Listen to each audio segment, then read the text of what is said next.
Madame, mademoiselle, messieurs, bonjour. Bienvenue aux Missions étrangères de Paris pour une rencontre de près d'une heure avec un homme exceptionnel. Il ne va pas aimer qu'on dise ça, mais c'est vrai, c'est le père Nicolas Butet. Le père était à l'époque un jeune avocat plein de talent, élu politique. Il a, à la suite d'une conversion, changé radicalement sa vie. Il est parti aux quatre coins du monde, s'occuper des plus pauvres, notamment aux côtés de Mère Teresa dans ses mouroirs. Il est revenu en France en tant qu'ermite et a fondé une communauté, une fraternité pour les blessés de la vie et la fraternité eucharistaine. Ce que je vous propose, mon père, c'est de mieux vous connaître à travers ce très beau reportage signé François Lespèce. Regardez plutôt. Au cœur du renouveau eucharistique qui fleurit dans l'Église catholique depuis quelques années, la fraternité eucharistaine. Située dans le Valais, en Suisse, elle vit l'adoration perpétuelle du Saint-Sacrement depuis plus de 10 ans. Un prêtre suisse, le père Nicolas Butet, est le fondateur de cette fraternité qui vit la simplicité franciscaine au quotidien. Ce jour-là, il cherche les ânes qui se sont perdus dans les champs. Ah, vous les avez vus? Ah bon, d'accord, alors. Rien ne prédisposait pourtant cet homme à cette vie simple, toute consacrée à Dieu. Ah bon, Il y a 25 ans, alors jeune avocat, il est très engagé dans les affaires du monde. Mais l'argent et la vie facile ne le comblent pas. La révolution de la rencontre de Dieu passera par la découverte du Christ, présent dans les pauvres et dans l'Eucharistie. J'avais un ami qui était dans une maison d'accueil de personnes handicapées, physiques et mentales en Italie, qui s'appelle le Cotolengo, la petite maison de la Divine Providence. Et j'ai décidé d'aller passer mes vacances là-bas de Noël. Le premier soir a été une étape importante. J'étais fatigué et le frère me dit vers 10h, on va juste voir si les malades dorment bien. Et de fait, ils dormaient très bien. Seulement, on avait purgé les malades et sur 20 dans un dortoir, 18 étaient pleins de la tête aux pieds. Et le frère me dit, on va aller les nettoyer. Et quand j'ai levé la première couverture, que j'ai vu ce qu'il y avait dessous, je dis, oulala, les plus sales, c'est pour lui, ça fait 10 ans qu'il est dans la boîte, il s'en sortira. Moi, je prendrai les moins sales. Et comme le deuxième est aussi sale que le premier, je suis revenu au premier et j'ai avancé. Et ça a duré 2 heures, 2 heures et demie. Plus j'avançais, plus j'étais heureux, non pas tant d'avoir les mains dans tout ça, mais d'avoir cette parole du Christ qui résonnait en moi. Tout ce que tu as fait au plus petit d'entre les miens, c'est à moi que tu l'as fait. Et là, d'un coup, il y avait cette splendeur de la dignité humaine qui éclatait sous les aspects les plus pauvres, le visage du Christ qui était là. Et l'inviolable et l'incomparabilité de chaque être humain, non pas en fonction des talents qu'il a, non pas en fonction des capacités intellectuelles, non pas en fonction de ce qu'il peut faire ou rapporter, mais en fonction de ce qu'il est.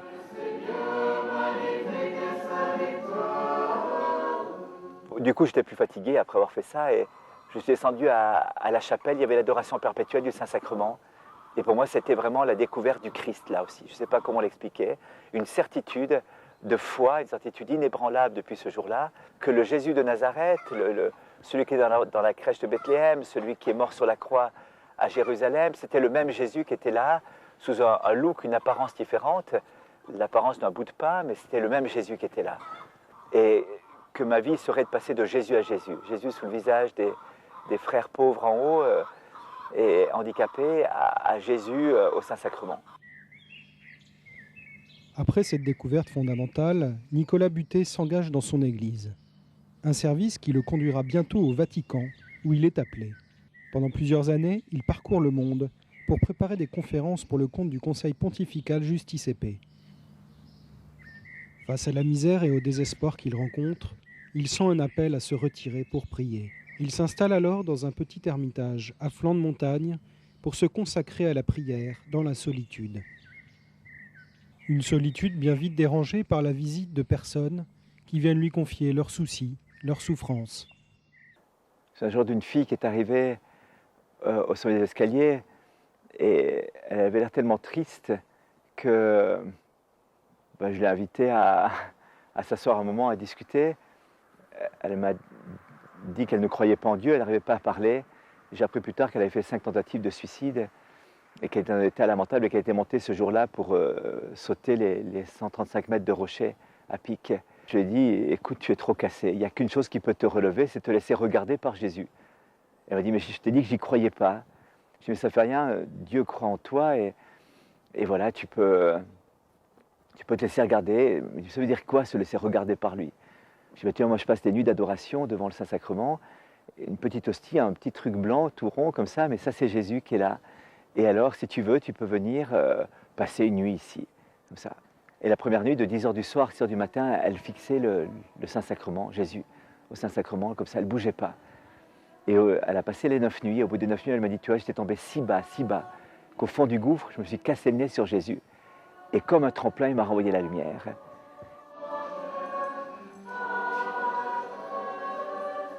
Elle me dit, tu vois, je me trouvais moche, nul et bête. Et conne même, elle m'a dit. Et elle dit, j'ai compris que Jésus me disait qu'il m'aimait, que j'avais dû près ses yeux. Et que ce qui était important, c'était pas ce que les autres pensaient de moi, c'est pas même ce que mon père pensait de moi, ce que moi-même je pensais de moi. Ce qui était important, c'est ce que Dieu pensait de moi. Et elle m'a dit, tu vois, c'est ce petit bout d'hostie qui était tout Dieu m'a transfiguré. Ces rencontres se multiplient. De plus en plus de monde monte à l'Ermitage pour prier avec lui. L'évêque finit par lui demander de fonder un lieu d'accueil et de prière. On s'est dit qu'il faudrait une vieille ferme, un lieu comme ça. Et puis, on a confié ça à Saint François de Sales, qui a évangélisé tout le Chablais ici. Et le soir de sa fête, au terme d'une neuvaine, le 24 janvier à 11h du soir, on nous a proposé et donné ensuite cette propriété. Une vieille ruine, une ferme en ruine. Alors ça, c'était vraiment franciscain. Il a fallu retaper. Nous pensions prendre beaucoup de temps pour la formation intellectuelle. Et le Seigneur a été très prudent et très sage, puisque nous a d'abord appris à travailler de nos mains et à travailler les uns avec les autres, aussi avec des jeunes en difficulté, chômeurs, des jeunes de la drogue, de l'alcool.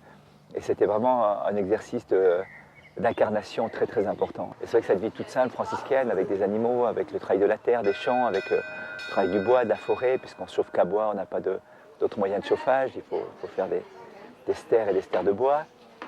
Tout ça nous fait toucher ce réel qui vraiment nous incarne, et tout cela aussi pour l'offrir au Seigneur.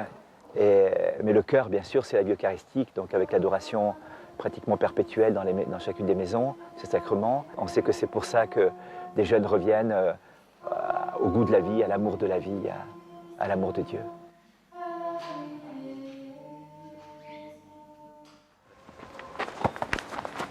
Bien joué. Je pensais à cette parole de Saint Pierre qui disait « Jésus est celui qui passait en faisant le bien ». Eh bien, il continue à faire ce bien. Ce n'est pas une histoire vieille de 2000 ans, c'est une histoire complètement actuelle. Et l'actualité de la présence du Christ, elle est au Saint-Sacrement. Benoît XVI a eu cette audace de comparer l'Eucharistie à une bombe atomique, une bombe A. Alors, bombe A, il y en a plusieurs qui peuvent exploser, celles qui détruisent l'humanité et la création. Et puis il y a la bombe A d'amour qui peut exploser et qui explose sur tous les hôtels du monde et dans tous les tabernacles du monde. C'est la bombe d'amour du Christ présent. Mais je vois aujourd'hui avec tous les jeunes qu'on accueille aussi, c'est ça qui transfigure tout. Et si la maison tient et si on voit tant de jeunes sortant de la drogue, de la dépression, de la violence, c'est parce que le Christ rayonne et qu'il adorait jour et nuit. Sans ça, ce ne serait pas possible. Retour avec le père Nicolas Butet. Mon père, on est admiratif à la fois devant votre travail et surtout devant la puissance de la grâce. On se rend compte, notamment à travers ce reportage et les exemples que vous citez, que la grâce, celle de Jésus, arrive à renverser vraiment des cœurs et des consciences. C'est une grâce déjà pour nous d'être témoins de tels miracles. C'est vrai, quand on parle avec des thérapeutes, qu'on parle avec des personnes engagées dans l'accompagnement en milieu social de ces jeunes, et qu'on voit un petit peu la différence d'évolution, les changements qui se passent, on se rend compte véritablement qu'il y a quelque chose qui dépasse infiniment tout ce qu'on peut offrir ou faire par nous-mêmes, que nos forces sont complètement dépassées par cette œuvre de Dieu dans le cœur et dans l'âme. Et ça, je crois que c'est vraiment le signe le plus puissant, que l'humanité aujourd'hui a besoin de Dieu, que le cœur de l'homme a besoin de Dieu, et que lui seul est capable de descendre à cette profondeur de l'âme, là où les blessures se sont créées, où elles ont peut-être aussi parfois empiré, là où les cassures de l'être se sont faites pour reconstruire la personne de l'intérieur. Donc tout peut finalement se soigner par la grâce, d'après vous? Alors, bien sûr, il y a tout le contexte qui favorise la grâce. La grâce suppose la nature, et il y a le contexte d'amitié, de charité, j'allais dire, qu'on essaie de construire autour de cette vie communautaire. Il y a la question du travail manuel aussi, le réalisme de toucher la terre, de toucher le sol, de travailler avec des animaux, de couper du bois, toute cette réalité concrète, comme on l'a vu tout à l'heure, eh bien, est complètement partie prenante de cette guérison, le dialogue fréquent, l'échange constant avec ces jeunes. Mais c'est vrai que tout ça serait rien s'il n'y avait pas cette touche divine qui transfigure tout ça, qui se sert de ça, mais qui dépasse infiniment tout ce qu'on pourrait faire là. Et cette puissance de la grâce dont vous parlez, en fait, se déploie dans la faiblesse uniquement. C'est une notion qu'on a un peu de mal à comprendre. Je crois vraiment. Plus j'avance, plus je me dis que la matière première de la grâce, c'est notre misère. Et que finalement, la grande tragédie de notre monde, c'est de se vouloir fort, de se vouloir capable de faire par nous-mêmes. C'est le contraire de la grâce, c'est la présomption. Et l'autre péché opposé à la présomption, c'est le désespoir. Donc notre humanité aussi vacille, j'allais dire, entre la présomption et le désespoir, cette espèce d'orgueil prométhéen, vouloir faire les choses par soi-même, et de l'autre côté, l'expérience de la pauvreté, de la misère, l'incapacité de réaliser, même si on a fait des choses, on se rend compte qu'au bout du compte, c'est très peu. Et au milieu, il y a l'espérance qui nous témoigne de la grâce, cette relation filiale avec le Père, savoir que sans lui, nous ne pouvons rien faire, car hors de moi, vous ne pouvez rien faire, dit le Christ en Saint Jean, dans cette extraordinaire parabole de la vigne et des sarments. Et je crois que c'est ça l'expérience fondamentale que Dieu veut nous faire à travers toute notre vie. C'est pourquoi on se rend compte que, comme disait Peggy, certains sont perméables à la grâce, ça mouille ou ça mouille pas, et que cette chair vive des cœurs blessés, des cœurs cassés deviennent vraiment un lieu privilégié de l'opération de la grâce. Ce qui était perdu est sauvé. Mais qu'est-ce qui peut permettre justement d'avoir un cœur perméable à la grâce ? Je crois que c'est l'humilité. Il y a deux manières d'expérimenter peut-être notre incapacité foncière à aller au bout de soi-même qui est Dieu. La première, c'est l'échec, c'est peut-être le choc, le mur contre lequel je me suis frappé. C'est le cas de ces jeunes que nous accueillons. L'autre, c'est la prise de conscience, à la manière de Thérèse de l'Enfant Jésus, où elle disait je pense que le Christ a plus souffert pour m'empêcher de tomber qu'il n'a dû souffrir pour relever Marie-Madeleine. Cette expérience d'une certitude que qu'as-tu que tu n'aies reçu, dira saint Paul, et si tu l'as reçu, pourquoi te glorifier comme si tu ne l'avais pas reçu? Je crois qu'on est au cœur du mystère du christianisme. Finalement, le christianisme n'est pas une morale, ce n'est pas d'abord un dogme, c'est l'expérience de quelqu'un qui me sauve. Et je crois que si vraiment, on a entendu un témoignage, et on entendra d'autres encore, mais s'il fallait faire une sorte de recoupement des différents témoignages à partir de vécus très différents, il y aurait un point commun, j'ai rencontré quelqu'un qui me sauve, qui m'a trappé au fond de mon trou, qui m'a remis à l'extérieur, à la lumière, à la vie. Et cette expérience, elle marque un avant et un après dans l'existence d'une personne. C'est en cela que vous citez très souvent Sainte Thérèse de l'Enfant Jésus. Oui, je crois que c'est vraiment une prophète pour notre temps, non pas seulement pour tous les signes qu'on a pu voir et la dévotion mondiale qu'a suscité le pèlerinage des reliques et tout ça, qui est quand même aussi un signe de la grâce de Dieu. Mais je pense qu'elle est vraiment la réponse prophétique à cette tentation du monde, justement de la présomption et du désespoir. Elle-même va nous donner... Saint Thomas d'Aquin dit que ce sont les deux péchés contre la vertu d'espérance et que le langage de la vertu d'espérance, c'est Abba Père. Or justement, la voix de la petite enfance, c'est ça. C'est être conscient de sa misère, mais d'être confiant jusqu'à l'audace en sa bonté de Père. Se jeter tel qu'on est dans les bras du Père. Dans cette admirable image du chasseur qui répondait à tout le janséniste de l'époque.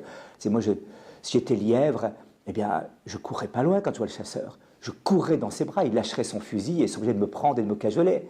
Eh bien, mon père, même si j'en avais peur, je sauterais dans ses bras, et c'est ce que je fais, pour être pris sur son cœur. Eh bien, je crois que c'est vraiment la réponse à une culture qui a perdu le sens de la relation avec Dieu, de la transcendance, et pas seulement philosophiquement, et pas seulement théologiquement, mais existentiellement. Parce qu'en fait, ce que vous proposez là, c'est une contre-programmation, je dirais, par rapport à ce qui existe aujourd'hui dans un monde qui est privé de Dieu, où les signes de Dieu, en tout cas, sont plus si tangibles que ça. Ah oui, c'est le monde à l'envers, mais c'est la vie qui est remise à l'endroit, je crois, vraiment. Oui, c'est vraiment une chose assez révolutionnaire. Hein. D'abord, une vie simple et pauvre, c'est pas ce qu'on dit. Réussis, bats-toi, aie les meilleures places. Nous leur disons que c'est important, c'est pas ce que tu fais ou ce que tu as, c'est ce que tu es. Et puis ensuite, tu vas faire quelque chose, ayant découvert qui tu es. Tu vas avoir quelque chose, mais tu ne vas pas mettre ton cœur dans ce faire ou cet avoir. Ce n'est pas ton look, ta dégaine ou ton apparence qui te fait exister. C'est un regard d'amour posé sur toi. Ce regard qui a parfois manqué dans les circonstances de la vie, que ce soit familialement pour certains, que ce soit socialement, enfin dans les rapports scolaires ou les rapports professionnels. Regard qui juge et qui condamne, qui dévisage le pauvre défiguré plutôt que d'envisager ce qui peut être transfiguré en lui. Et finalement, ce renversement, alors, s'opère à un moment donné. Et oui, je crois qu'il y a une révolution là derrière. Ce renversement qui fut le vôtre aussi, lors de cette conversion brutale, ce que vous nous disiez tout à l'heure dans le reportage à François Lespèce, c'est effectivement cette vision vraiment de ces personnes les plus pauvres, et qui vous a complètement retourné, qui vous a chamboulé, hein, qui vous a marqué à jamais? Oui, parce que ce sont eux qui m'ont appris ce que ça voulait dire aimer.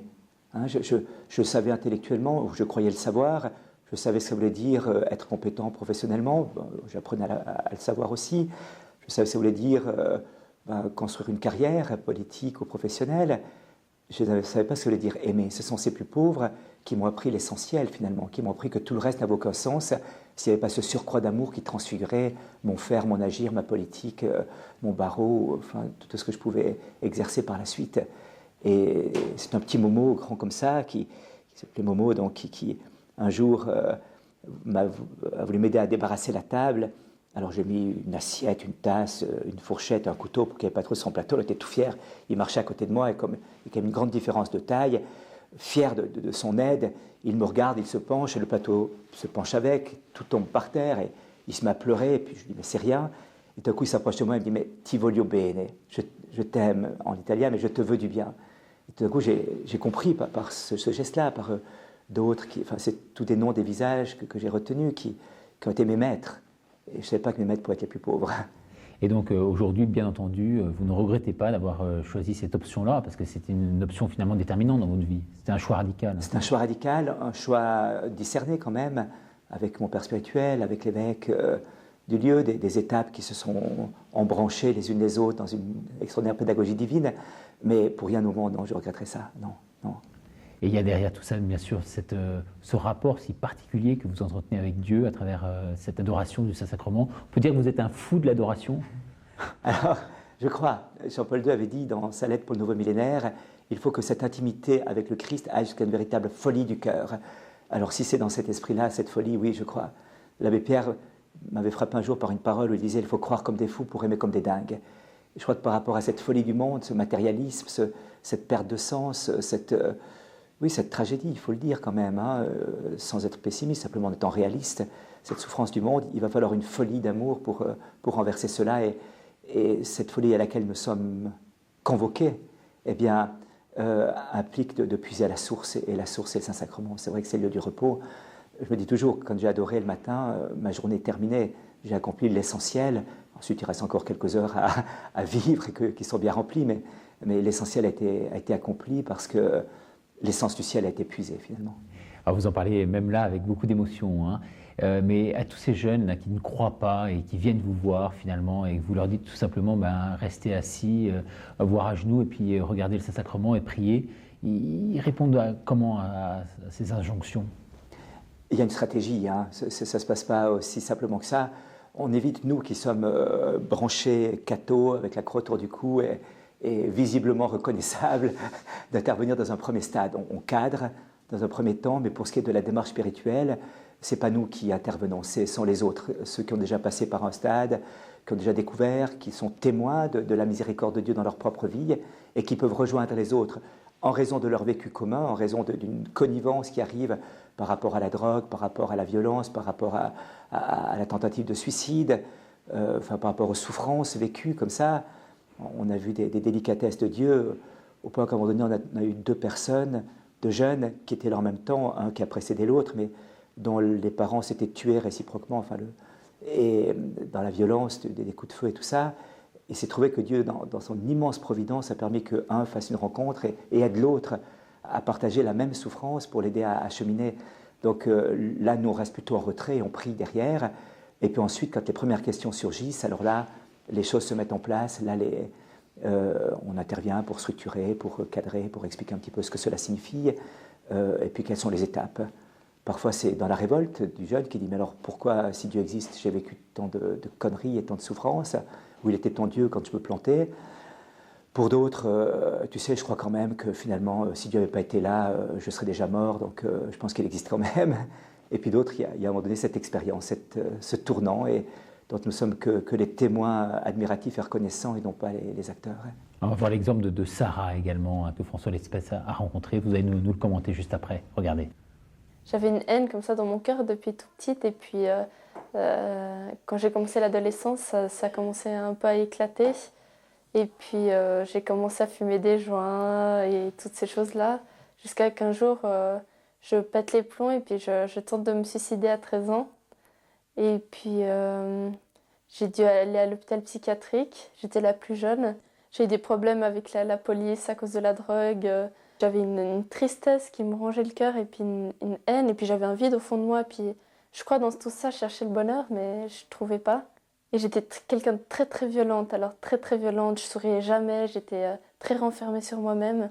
Et puis pendant toute une année comme ça, à la fin de mes 15 ans, et j'ai fait de nombreuses tentatives de suicide. J'ai fait tous les hôpitaux psychiatriques de Genève. J'ai eu des plaintes pénales contre moi parce que j'ai tapé... je suis arrivée même jusqu'au couteau une fois. Mon avocat, mon tuteur et mon père m'ont proposé de venir passer quelques jours à la communauté eucharistaine avant de me mettre dans un centre. Et un jour, j'étais dans la chapelle devant le Saint-Sacrement et je pleurais. Et là, cette fois, il y a tout qui est passé dans ma tête. Toute ma vie a passé dans ma tête. La drogue, l'alcool... les hôpitaux psychiatriques, les tentatives de suicide. Puis j'ai regardé l'Eucharistie, j'ai fait, si tu existes vraiment, et tu montres-moi un signe que tu es là et que tu es présent dans cette hostie.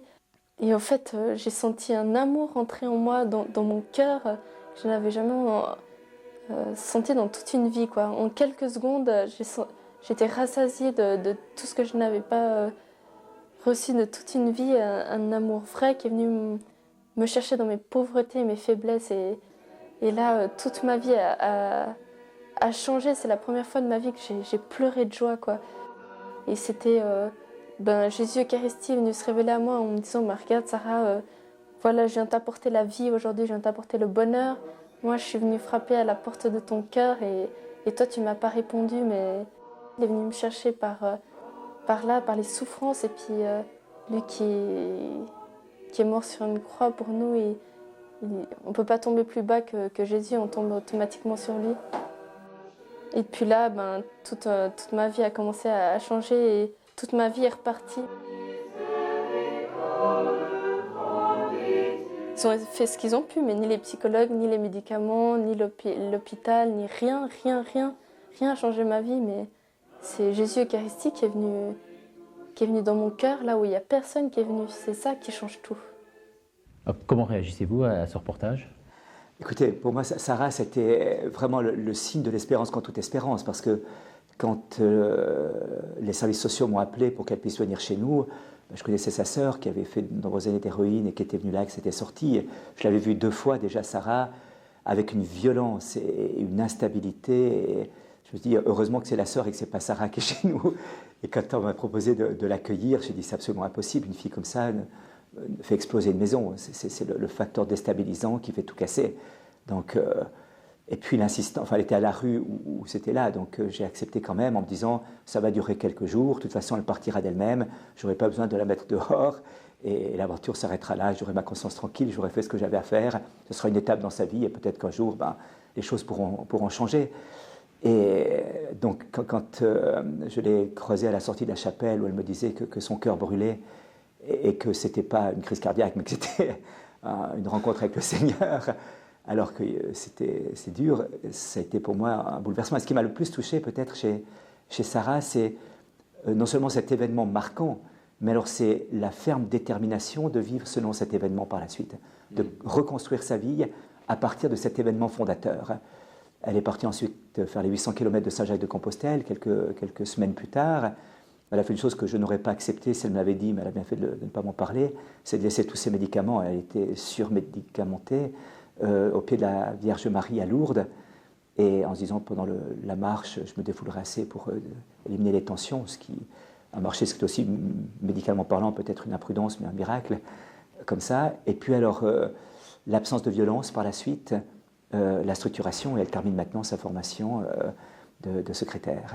Parce que c'est très étonnant en voyant ces images, c'est cette jeune fille intrinsèquement et potentiellement très à la fois nerveuse et violente, et qui s'est complètement calmée, quoi.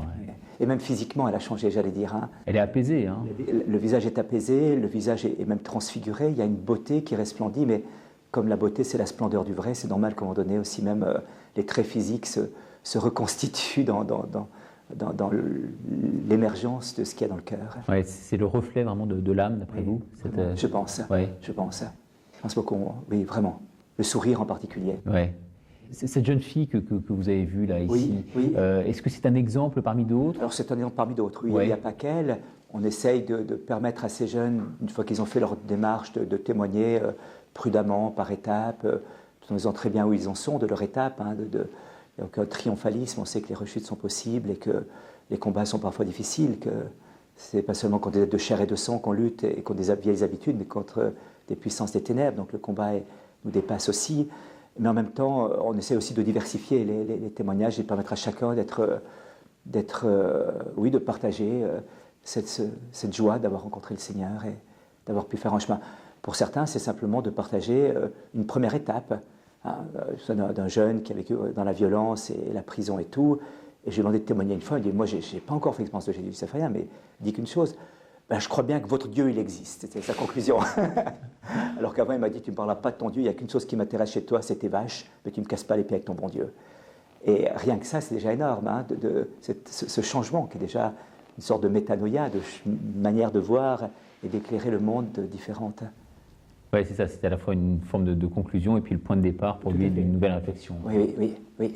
Alors, il y a l'adoration du Saint-Sacrement d'un côté, puis l'Eucharistie également, qui est source, qui est Pentecôte perpétuelle pour le pape Jean-Paul II. Oui. C'est une étape pour vous également essentielle dans votre démarche? Je crois que c'est dans la logique de ce que nous disions tout à l'heure. Finalement, cette démarche filiale qui consiste à appeler Dieu Abba Père à vivre en conséquence, à vivre comme un enfant de Dieu, sachant que je reçois tout, je me reçois d'un autre, je m'accueille comme un cadeau de Dieu, je me retrouve comme me donnant. Cette attitude de crier Abba Père ne peut pas se faire sans l'Esprit Saint. Finalement, la première Pentecôte, ce n'est pas tellement celle que nous raconte Saint Luc dans les Actes, qui consiste en des signes, des prodiges, du parler en langue, de conversion extraordinaire et tout ça. C'est avant tout celle de Saint Jean au pied de la croix, où l'Esprit est donné, et cet Esprit est répandu pour crier Abba Père, pour vivre comme des enfants de Dieu. Et alors, je crois que l'Eucharistie célébrée, vécue, adorée, est véritablement le lieu d'un retournement total dans l'Esprit Saint. Donc lui, il crie en nous Abba Père, nous fait aimer le Père du même amour que le Fils, et en même temps opère cette révolution dans le cœur. Vous avez écrit un livre, du reste, sur l'Eucharistie et les saints, et le miracle des saints. Oui, parce que je me disais finalement, j'avais lu beaucoup de livres sur l'Eucharistie, j'entendais beaucoup de théories, des gens qui étaient pour, des gens qui étaient plutôt pas tout à fait pour, des gens qui étaient même contre, y compris dans l'Église, et je me disais, ce débat est complètement théorique et abstrait. Et il y a eu cette idée de me dire, mais comment les amis de Dieu, ceux qui étaient les plus proches, qui sont la majorité décisive dans l'Église, comment eux ont vécu l'Eucharistie? Alors je me suis mis d'abord pour me conforter moi-même, à me mettre à l'école des saints, à les lire et à tracer, j'allais dire, tous les petits signes de leur vie eucharistique. Et puis ils étaient lumineux partout, de François d'Assise à notre amie, à Mère Teresa, mais en passant par François de Sales et Catherine de Sienne auparavant. Enfin voilà, tous ont eu une relation avec le Christ, et il ne peut pas ne pas avoir une relation avec le Christ présent au Saint-Sacrement, puis c'est le même Jésus qui est là. Et du coup, ça donnait ce livre, qui est à la fois dans l'esprit de la doctrine de l'Église, quant à des explications qui sont données sur les questions dogmatiques ou comme ça, mais aussi illustré par cette floraison de témoignages qui attestent encore plus sûrement l'authenticité du miracle. François de Sales disait que les saints sont à l'Évangile ce que la musique jouée est à la musique notée. Parfois, quand on lit une partition, on ne comprend pas grand-chose ça veut dire, mais quand on écoute un morceau joué, on voit, on comprend. Mère Teresa, puisque vous l'évoquez, vous avez vécu à ses côtés donc un certain nombre de temps. Qu'est-ce qui vous a marqué le plus chez elle, en fait? Deux choses. Une extraordinaire discrétion, humilité, et une détermination à renverser les montagnes. C'est ça, parce qu'on disait qu'elle avait un caractère très trempé. Ah oui, c'est impressionnant. Ah oui, c'était avec une fermeté. On voyait que l'amour n'est pas mielleux. L'amour est ferme, l'amour est exigeant. Elle le savait dans sa propre vie, puisqu'elle a vécu cette nuit de l'esprit profonde, mais elle le montrait aux autres. Elle savait qu'il n'y avait qu'une manière de conduire les gens à l'authenticité, à la vérité de l'amour, qu'à travers un chemin d'exigence. Et ça m'a frappé. Alors, ce cap fixé sur le ciel. J'étais un jour au mouroir, en train d'accompagner un mourant, et elle s'approche de moi, elle me dit, mais il est en train de mourir. Et puis je dis oui. Et alors elle me dit, alors prions. Alors elle se jette à genoux, elle prend la main du mourant, ma main, la sienne dessus, et un petit tas de mains sur le ventre du mourant qui était là. Et on s'est mis à prier, quelques Je vous salue Marie, un Notre Père, un Gloire au Père. Et puis elle s'est adressée d'un bond, elle a mis ses mains comme ça, elle est restée un instant, de cette manière-ci, et puis elle m'a regardé avec un grand sourire après. Elle m'a dit en anglais, « He's got his ticket to heaven », il a gagné son ticket pour le ciel. Et ça m'a frappé 10 minutes après, la personne mourait. Et voilà, c'était ça, hein, son but, dans une grande pudeur par rapport aux personnes qui étaient là, aucun prosélytisme bien sûr, sachant très bien que l'Esprit Saint travaille les cœurs plus sûrement que tout ce qu'on pourrait dire ou faire à ces instants de souffrance, quand la charité devient le seul langage universel que l'on peut parler en ces moments ultimes de douleur et de souffrance. Et puis en même temps, elle m'avait dit qu'elle avait fait un rêve un jour, qu'elle était en train de mourir et qu'elle arrivait chez Saint-Pierre. Et Saint-Pierre lui dit votre nom, alors elle dit Teresa, votre ville, Calcutta, et votre métier. Je m'occupe des pauvres dans les bidonvilles. Et Saint-Pierre aurait pris son grand registre en disant mais c'est pas dans la liste des métiers. Alors elle lui a répondu tu verras bien, c'est pas un métier. Je vais remplir ton ciel des gens des bidonvilles, tu verras bien.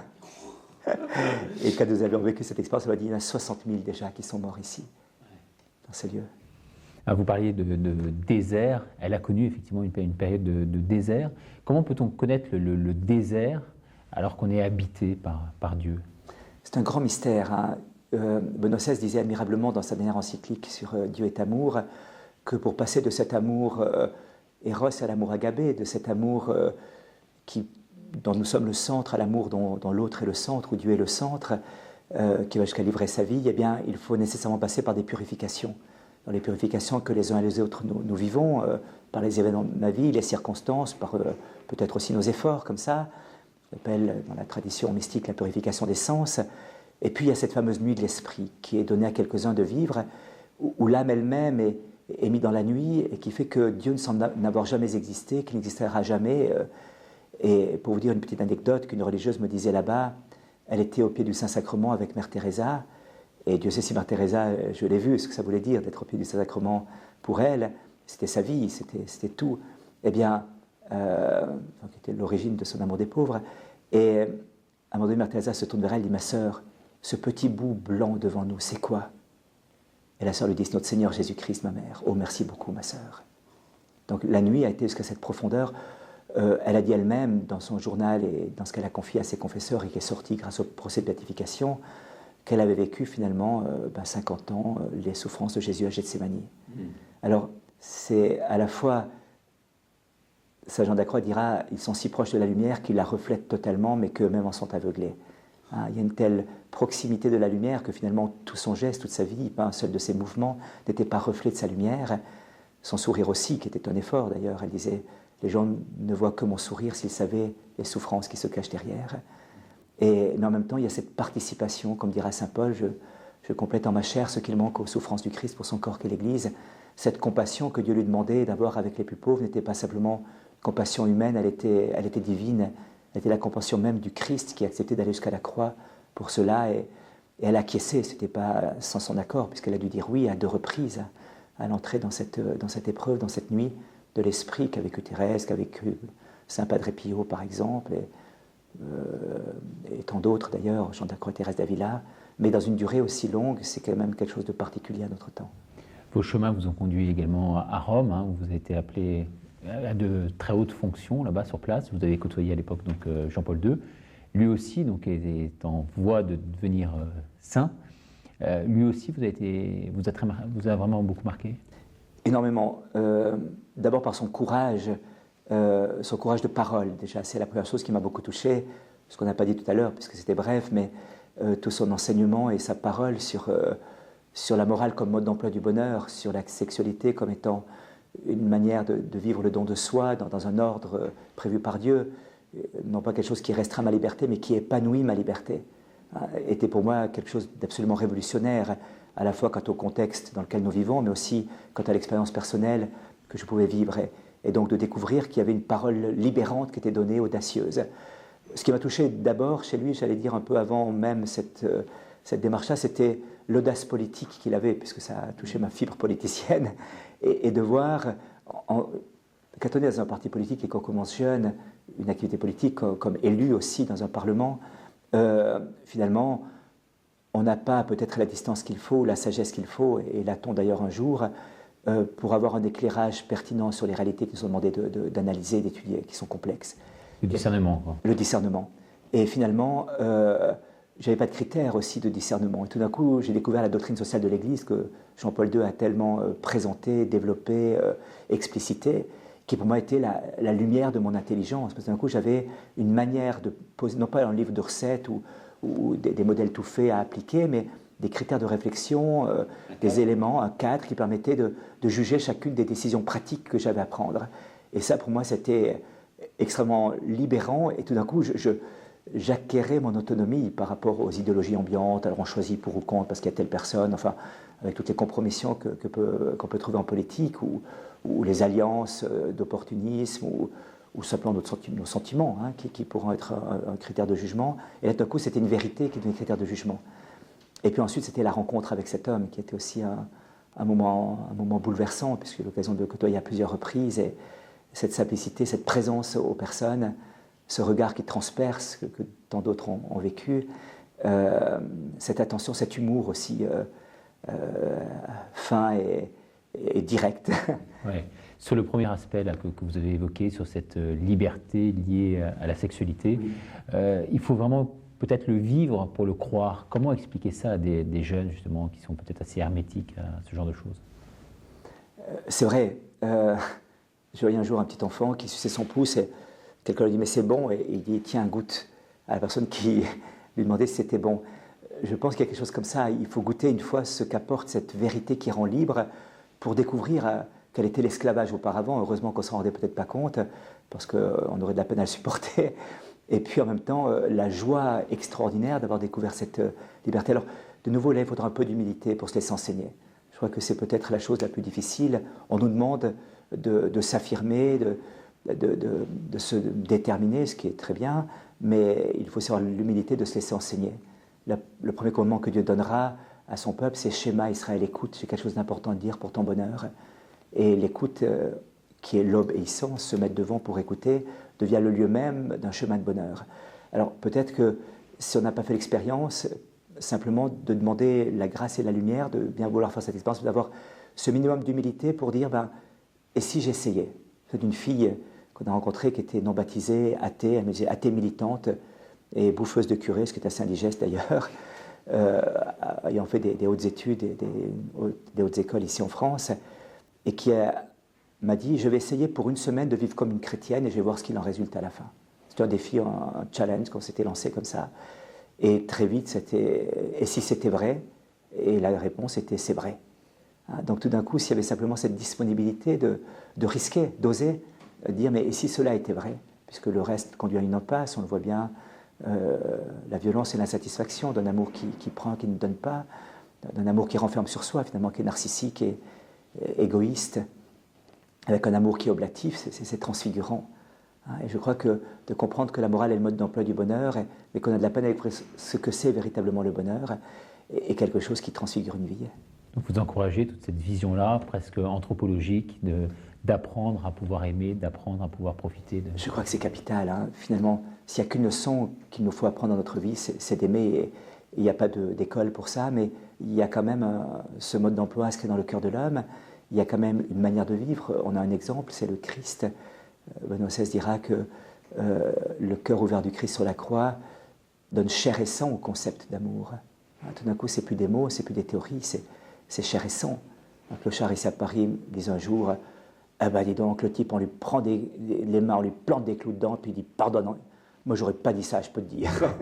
Là, avec sa bouteille de vin à la main, à 9h du matin, déjà un peu éméché, il avait été saisi par la stupeur de ce que l'amour qui va jusqu'au bout peut dire, Père, pardonne-leur, ils ne savent pas ce qu'ils font. Alors c'est plus des mots, c'est vraiment un visage, une chair transpercée et un regard qui est posé sur nous. Et alors je crois que c'est ça la clé. Il n'y a que l'amour qui demeure et que l'amour qui compte, et que si on n'est pas rentré dans cette école de l'amour, dans cette pédagogie de l'amour, eh bien on aura passé à côté de la vie finalement. Alors cette école-là, vous essayez de la mettre au point, vous essayez de la lancer même à travers une très belle initiative qui a eu lieu à Fribourg, là. Vous êtes heurté à pas mal de difficultés au départ, et puis finalement aujourd'hui le projet se concrétise. Oui, c'est un institut européen d'études anthropologiques de niveau académique, donc de niveau universitaire, qui regroupe une trentaine de professeurs, un panel de personnes qui soutiennent le projet, comme le cardinal Cotier, qui était le titulaire du Saint-Père, le cardinal Barbarin, le cardinal Schönborn, l'évêque de Vienne, et d'autres personnalités du monde politique, du monde associatif, comme ça. L'idée, c'était, elle est partie d'une intuition de Jean-Paul II ou d'une réflexion de Jean-Paul II. La grande crise aujourd'hui est une crise anthropologique. Il faut faire quelque chose pour l'anthropologie. Quelle vision de l'homme? Finalement, derrière tous les débats de politique, de société, du rapport du couple, de l'homme et de la femme, il y a toujours une vision de la personne humaine. Qui est la personne humaine? Est-ce que c'est, comme je disais tout à l'heure, quelqu'un qui vaut par ce qu'il fait, par ce qu'il a, par ce qu'il possède, par le look, la manière d'apparaître, ou est-ce que sa valeur est intrinsèque? Et comment réapprendre ce qu'est la valeur de la personne humaine, comment la vivre aussi, c'est tout le but de l'Institut Philanthropos, qui est destiné à des gens qui vont entrer dans le monde après, essentiellement, qui auront pu réfléchir de manière philosophique, théologique, interculturelle, mais aussi pratique. Quelle vision de l'homme en politique, quelle vision de l'homme en médecine, quelle vision de la personne humaine dans le droit, dans la finance, voilà. Ouais. Et c'est vous aussi, comme Jean Vanier, au travers de personnes handicapées, que vous avez pu réaliser un certain nombre de choses à ce propos. Oui, c'est ça. C'est-à-dire que j'ai un visage qui me reste du Cotolengo, c'est Liborio, qui était sur son lit et qui était tellement déformé et tellement souffrant que dès qu'on le bougeait un petit peu, complètement grabataire, dès qu'on le bougeait un petit peu, son visage se crispait dans des souffrances énormes, et dès qu'on le caressait, eh bien, son visage se transfigurait. Et un jour, après l'adoration, je contemplais le visage du Christ dans le sourire de Liborio. Et puis, un frère me dit, tu sais, un jour, des personnes sont venues qui avaient aidé à financer ce projet, qui était athée, qui était d'un club service quelconque, et qui, en voyant Liborio, disent, ah, des gens comme ça, on ne devrait pas laisser vivre. Et le frère a caressé Liborio en disant, mais pour nous, c'est le rayon de soleil de cette maison. Et quand il a vu le sourire de Liborio, a dit, si une personne comme ça est capable de sourire, c'est que Dieu existe. Et quand j'étais là-bas, ça faisait 9 ans que ces 3 chefs d'entreprise, tous les samedis matins, en blouse blanche, derrière leur complet et cravate, venaient raser tous les malades, les grabataires, les plus gravement atteints. Ce visage-là, voilà, ça change tout. Ce qui est très étonnant, c'est que beaucoup de gens savent que Dieu existe, mais aujourd'hui veulent tuer le Père un peu. C'est aussi un peu votre philosophie. C'est ça, parce que savoir que Dieu existe, nier l'existence de Dieu, c'est se faire violence à la raison, quelque part. Seule la culture occidentale, chrétienne, a été capable d'aller jusqu'à ce point, de nier le fait même de l'existence de Dieu. Aucune autre culture n'a été à ce point. Dit un Indien parler d'athéisme à un Indien ou un Africain, il vous rionnez, parce que ça n'a aucune résonance dans leur psyché collective, j'allais dire, dans leur sociologie, à ce niveau-là, simplement. Le problème, c'est qui est ce Dieu qui existe et quelle expérience j'en ai. Et c'est là qu'intervient la révélation, cette révélation ineffable que Dieu n'est pas simplement le tout-puissant, le tout-autre, l'être suprême ou la vérité. Il est un Père qui se penche avec des entrailles de tendresse sur l'enfant blessé que nous sommes, afin de lui donner sa vie en échange. Et la preuve, c'est qu'il a donné son Fils et qu'entre les deux, ils ont donné l'Esprit Saint. Et alors ça, c'est le renversement. J'ai quelqu'un avec qui être en relation. Alors ça, à travers ça, il y a, j'imagine, toute une guerre également que vous pouvez peut-être indirectement mener entre l'Ancien et le Nouveau Testament, non? Est-ce que cette vision du Dieu un peu correcteur, qui est dur et qui donne des leçons, et puis cette vision au contraire d'un Dieu beaucoup plus affable, beaucoup plus qui pardonne? Je crois qu'il y a une cohérence totale. Il y a des fulgurances dans l'Ancien Testament, chez Isaïe, certains prophètes, Amos, dans le Cantique des Cantiques, qui est une fulgurance d'amour, où là aussi on voit passer d'un amour à l'autre. Benoît XVI l'a bien expliqué dans son encyclique également. Non, ce que je voudrais dire, c'est que c'est un Dieu qui se révèle, et l'Ancien Testament nous dit la manière dont l'homme perçoit ce Dieu, selon sa propre expérience. Et on voit que Dieu est sans cesse en train de corriger cela, parce qu'au moment où la correction définitive arrive, et on voit Dieu qui a créé le ciel et la terre, l'univers visible et invisible, gigoté dans une mangeoire sous le visage d'un enfant, étendu sur une croix entre 2 brigands et reposant sous l'apparence d'un bout de pain sur un autel. Alors là, vraiment, il y a tout qui gicle en éclats, vous comprenez, la raison éclate devant l'abaissement de Dieu. Et je crois que c'est ça qui fait que le christianisme est sans doute, quand on regarde les grandes religions, quelque chose qui dépasse complètement ce qu'un homme pouvait inventer. Aucun homme peut inventer un Dieu qui s'abaisse à ce point-là. On a inventé des dieux affublés de tous les attributs humains, dans le bon sens comme dans le mauvais sens, mais jamais un Dieu qui s'abaisse et qui descend si bas. Ça, il fallait Dieu pour faire ça. Vous êtes, vous, basé en Suisse, avec votre communauté, votre fraternité. C'est facile d'avoir un langage œcuménique sur une terre de réforme comme celle-ci? Écoutez, il y a des choses bouleversantes qui se passent et je me sens parfois plus proche de certains frères issus de la Réforme que de certains frères de la famille, j'allais dire, parce qu'ils ont une expérience du Christ qui est là, vraiment vivante. Jésus, c'est quelqu'un. Quand on parle d'eux, ce n'est pas un ensemble de rites que l'on pratique, un ensemble de croyances auxquelles on adhère plus ou moins intellectuellement, c'est quelqu'un qu'on a rencontré. Et je suis frappé de voir que des pasteurs viennent et sont bouleversés devant notre vie eucharistique, que même passent parfois des nuits d'adoration chez nous, hein, et certains de très très loin venant d'outre-Atlantique pour venir passer un temps de prière et d'adoration devant le Saint-Sacrement. Alors ça c'est bouleversant, on se rend compte qu'il y a un écuménisme par en haut qui est en train de se faire.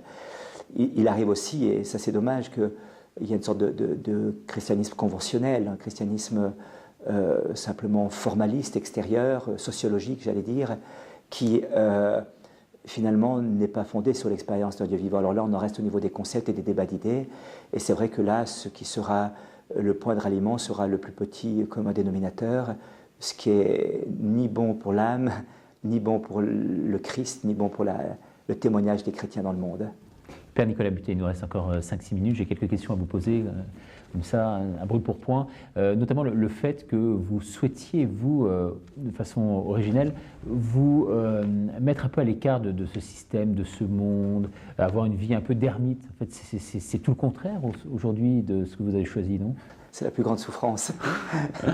C'est vrai que j'étais parti pour une année en ermitage, à travers un chemin de discernement aussi, et après avoir quitté la politique et le droit, je me suis dit, tiens, voilà, je vais m'engager pour témoigner cette foi à travers ce mandat qui m'a été donné avec le Vatican. Et puis, Cardinal Etchegaray, qui était vraiment une lumière aussi dans mon parcours. Et puis, ensuite, c'était cet appel à dire, mais c'est pas suffisant, c'est toute sa vie qu'il faut risquer, c'est toute sa vie qu'il faut donner. Je ne sais pas comment, et c'est arrivé cet appel à l'ermitage. Je suis parti pour une année. Dès la deuxième année, je me suis dit, ma vie se terminera là, j'étais heureux comme tout. Quand on vit cette intimité avec Dieu, quand on vit cette permanence, il y avait beaucoup d'accueil, il y avait quand même des gens qui venaient se confier, on a fait allusion tout à l'heure dans le petit reportage. Voilà, il y avait quand même une vie bien remplie, mais il y avait une stabilité, un lieu. Et c'est vrai que quand le Seigneur m'a arraché après 5 ans à ce lieu pour me confier cette petite communauté qui naissait, c'était à la fois abstraitement, j'allais dire à distance, ça me paraissait cohérent dans la pédagogie divine, c'était profondément arrachant dans l'intimité du cœur, et ça reste une des plus grandes nostalgies. Et heureusement, j'allais dire, parce que en Suisse, on parle avec le langage suisse de Beschäftigungsthérapie, une thérapie par l'activisme. C'est vrai qu'il y a beaucoup d'activités, mais ce n'est pas du tout ce que je cherche. Je ne cherche que le cœur à cœur, et donc tout ce qui m'est demandé de faire, je le fais, non pas contre cœur, parce que je vois bien que Dieu le demande, mais je le fais pas en y mettant mon âme, parce que mon âme, elle est au pied du tabernacle. Aujourd'hui, qui y a dans cette communauté? Est-ce que vous pouvez nous la présenter? Il y a combien de maisons? Alors, nous avons 3 maisons, 2 en Suisse, une dans le Haut-Var, prochainement une 4e qui se prépare en Haute-Savoie. Et puis, nous avons 22 frères et sœurs consacrés, à égalité de nombre, ce qui est un grand cadeau. Nous sommes 3 prêtres pour l'instant, et d'autres qui se préparent aussi à rentrer et à se former. Voilà. Et qui sont ces blessés de la vie auxquels nous faisons allusion? Alors, ce sont donc d'autres personnes, ce sont des jeunes, ceux-là qui ont fait les vœux religieux de pauvreté, de chasteté, d'obéissance, donc qui s'engagent comme ça. Quant à ceux qui arrivent là, qui sont nos maîtres et nos pédagogues. A priori, les plus petits, mais finalement les plus grands. Mais les plus grands, c'est vrai, ce sont eux qui nous enseignent. Chaque jour, on dit merci au Seigneur. C'est non seulement pour les miracles que l'on voit, mais parce que ça nous évite de planer. On est ramené au terre-à-terre avec eux. Il n'y a aucun de nos défauts qui passe à côté.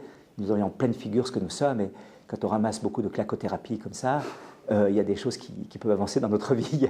Hein, le mensonge, pour eux peut-être qu'ils le vivent, mais par rapport à nous, ils ne l'acceptent pas, ils ne le tolèrent pas. Il n'y a rien du tout, et ça c'est un grand cadeau. Alors cela arrive de bouche à oreille, parfois des institutions, la police elle-même qui débarque parfois avec des personnes. Voilà, la manière d'arriver est très, très diverse, mais c'est chaque fois des envoyés de Dieu.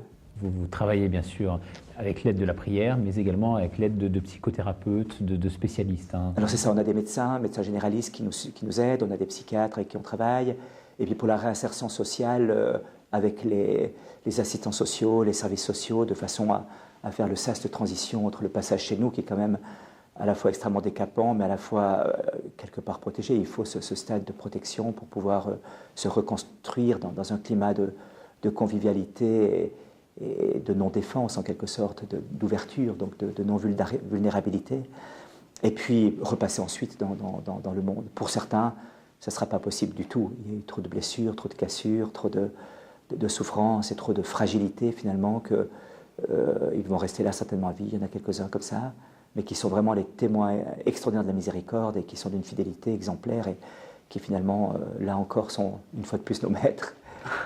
Et qu'est-ce qu'on peut vous souhaiter? Comment peut-on vous aider? Mon Dieu, de prier déjà, je crois que c'est ça, parce que comme c'est une œuvre de la grâce, c'est une œuvre de la prière, c'est comme ça qu'on dit la grâce. Et puis, voilà, si des gens veulent faire connaissance, ils sont toujours bienvenus, les portes sont ouvertes, on n'a absolument pas de serrure sur nos portes. Donc ça permet d'accueillir très largement les personnes dans les différents lieux de notre communauté. Et c'est une œuvre qui sensibilise en fait beaucoup de monde. Vous êtes assez, vous, à la fois ému et surpris par l'étendue aujourd'hui de cette œuvre qui marque les esprits. C'est vrai, et ce qui est frappant, c'est que je crois que c'est le propre du règne eucharistique, c'est que viennent là à la fois ces jeunes blessés, mais on a aussi des chefs d'entreprise, on a aussi des hommes politiques, enfin tout le réseau qui a été constitué auparavant et qui a été reconstitué aussi à travers l'œuvre, eh bien se retrouve. Alors on peut avoir le procureur qui est là avec le gars qui l'a mis en tôle pour 7 ans, c'est passé une fois, et le gars me dit dis donc, t'as vu le mec là-bas, la gueule qu'il a, il ressemble au procureur. Ce type, si je le trouve un jour, je lui casse la gueule. Alors je dis viens, on va s'asseoir, on se met à côté. Je dis le type qui est là-bas, il ressemble pas seulement au procureur, c'est le procureur. Alors, du coup, il y a tout un dialogue qui s'est construit là autour, et je crois que cette reconstitution du tissu humain de la société, où on sort des rivages, des clivages et du communautarisme pour entrer dans la communion, c'est un lieu de grâce que nous vivons.